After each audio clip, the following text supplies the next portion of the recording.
Day 6. Hasn't even been a week yet. I'm getting a little bit antsy, not gonna lie. I do want to get out. I miss driving my car. I took my car for a drive last night. I made up an excuse to go to the supermarket purely because I wanted to drive my car. It's not even a nice car, I just really enjoy driving for some reason. Anyway, so quick update. We had another 21 confirmed cases, which means that we have 72 overall in New Zealand, community cases. And to be honest, that's actually not that bad. I mean, that is bad, but the fact that we're tracing them and we're finding new ones every day is actually a good thing. It means that our tracing is working. So if anything, we should be more worried if we came up with a day of 0. That should worry people. And the trend is pretty flat. Each day we seem to be finding around 20 to 23. So that's really a good thing. And part with that recently, I did make a video on TikTok where I was asking people to observe the lockdown rules because we had an incident on Saturday where we had a couple hundred people decide to go to the beach and just ignore the lockdown restrictions. And that really got to me. So I put a video out asking people to observe the lockdown rules and to be responsible. In return, I received a lot of messages from anti-vaxers and anti-mask people, all of whom were right-wing and or Christian or Donald Trump lovers. Which in all honesty isn't that surprising. Those particular groups of people seem to occupy the same space for some reason. But I thought for my video today what might be useful is responding to them, because a lot of them were very sure of the things that they were saying, and I think it might be helpful to point out why what they were saying was so incorrect or dangerous. So today we're going to respond to some hate mail. Tops. Here we go. Random stories _NZ says it hasn't been confirmed that it's Delta variant. They don't have enough data to confirm it is, but COVID false show. Sunglass emoji. Incorrect. The New Zealand government actually confirmed that it was the Delta variant about a week ago, because we haven't had anything other than the Delta variant arrive at our borders for the past 3 months. So I don't know where this person's getting their information, but it's about 2 weeks out of date. Milnero Podi says, bro, do you know mask don't stop COVID? Laughing face, laughing face, laughing face. This is incorrect and correct. Masks alone don't stop COVID. And masks don't kill COVID, but masks do stop the transfer of COVID via spittle, via water particles coming out of one's mouth, and also entering somebody else's mouth. But then somebody corrected him and he said, ha ha ha, it does not. Oh, that's right, that's why we wear gloves on our hands, laughing face, laughing face. Let's tackle that as well. So he's saying there that there's no reason to wear face masks because we don't also wear gloves. This is a really common argument that I see amongst anti-vaxxers and conspiracy theories. The idea is that if you're not protecting yourself in every single way, then there isn't any point in protecting yourself in any way at all. And it comes from this inability of theirs to understand the difference between stopping something and lowering the risk of something. So they tend to think that if you can't outright stop something 100%, that there isn't any point in trying. It's a really weird cognitive disconnect that's common with the anti-vaxxers. This is kind of like saying that there's no point in having airbags in your car because you've already got seatbelts. You see what I mean? It's a really half thought out argument that they tend to stick to 100%. Dom Me says just the flu, man. Incorrect. It's not. The flu is influenza. So when we say the flu, we're referring to influenza, which is a virus. COVID-19 and the Delta variant are also a virus. So nothing is the flu apart from the flu. People don't seem to get this one. Daniel Zero Sun says Delta no more than a flu, just like the last one. See what I mean? They all just kind of parrot the same bullshit arguments. Nothing is the flu apart from the flu. The flu is influenza, which is a virus. I don't know how many times this needs to be said.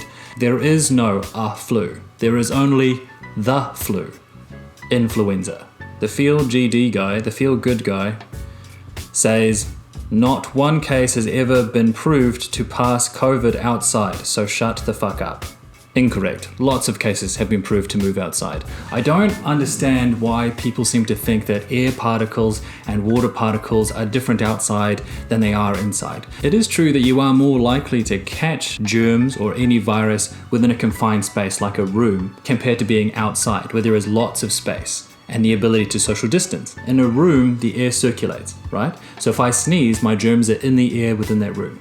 If I'm outside, there might be a gust of wind, that if I sneeze, it blows my germs away. So let's say I'm standing here and you're standing there and I sneeze at you. You're 2 meters away. If there's a wind current between us going across this way, it's possible that the wind will carry my spittle that way. But also you need to take into account that if the wind is moving this way, not only will my spittle definitely get to you, but it will probably get to the people behind you as well. So to say that you can't catch COVID outside only works if you assume that everybody is standing adjacent to the wind and social distancing, which we know is not something that you can monitor. People are definitely not paying attention to the direction of the wind when they are outside. And a really recent example of this is the spike in COVID-19 cases in New South Wales, shortly after all of their protests, which were outside. So there are no definitives between being in a room and being outside, because there are so many variables.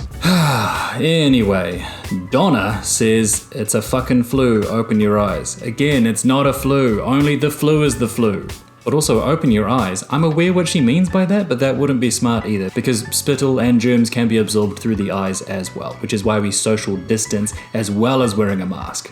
Now this guy, the Hard Truth 8, I knew from his profile photo that he was going to say some dumb shit. Here's the thing, the dumbest, almost racist comments that I get on my page are generally from people that either have this mask as their profile photo, a sunset, a blue line, Donald Trump and or a flag.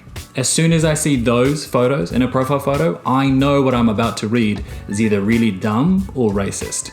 This guy says, bahaha, mind your own business. The video that he's referring to is a video where I'm telling people in Wellington to abide by the rules. I run my business in Wellington, and if people don't abide by the rules, I can't run my business. I literally am minding my own business. He then goes on to say, with 5 presidents getting assassinated for not allowing the vaccine, 2 samples, 1 motor oil, 1 some fruit came back positive. Bahahaha, red flags, every fur. I don't even know what that means. Kath Smith, 43, says, not embarrassing me, made me proud. Good on you guys, living your free life like we should be. Enjoy that vitamin D, no fear, fuck the sheep. First of all, don't bring sheep into this, and definitely don't fuck them. This is not going to help the New Zealand stereotype. And second of all, none of this is about fear. It's about consideration. A lot of these people seem to claim that it's encroaching on their freedom.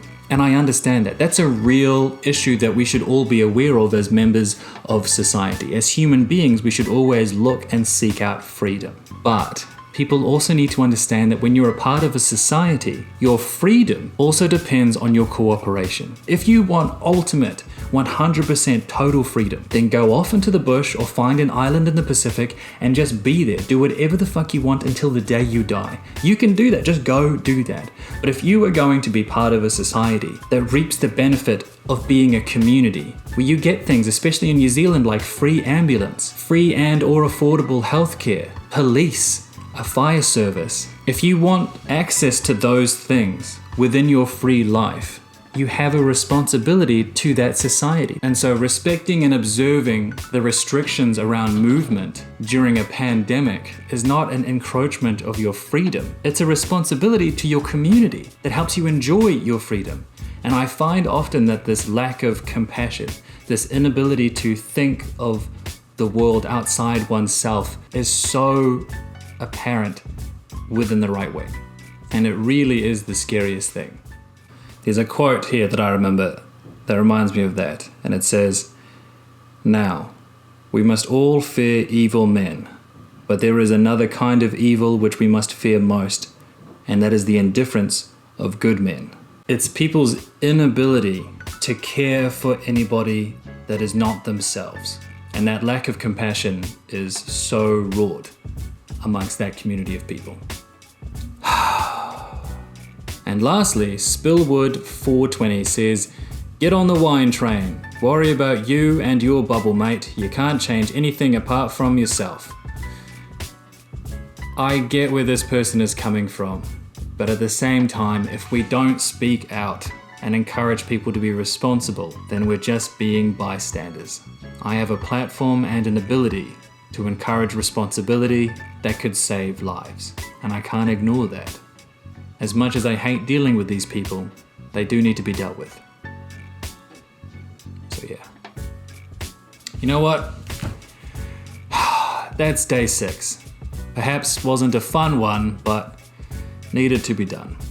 Tonight, I think we find out whether or not we're staying in lockdown any longer, or if we actually finish tomorrow. So in tomorrow's video, I'll let you know how it goes. But for now, I'll say day 6, lead with love.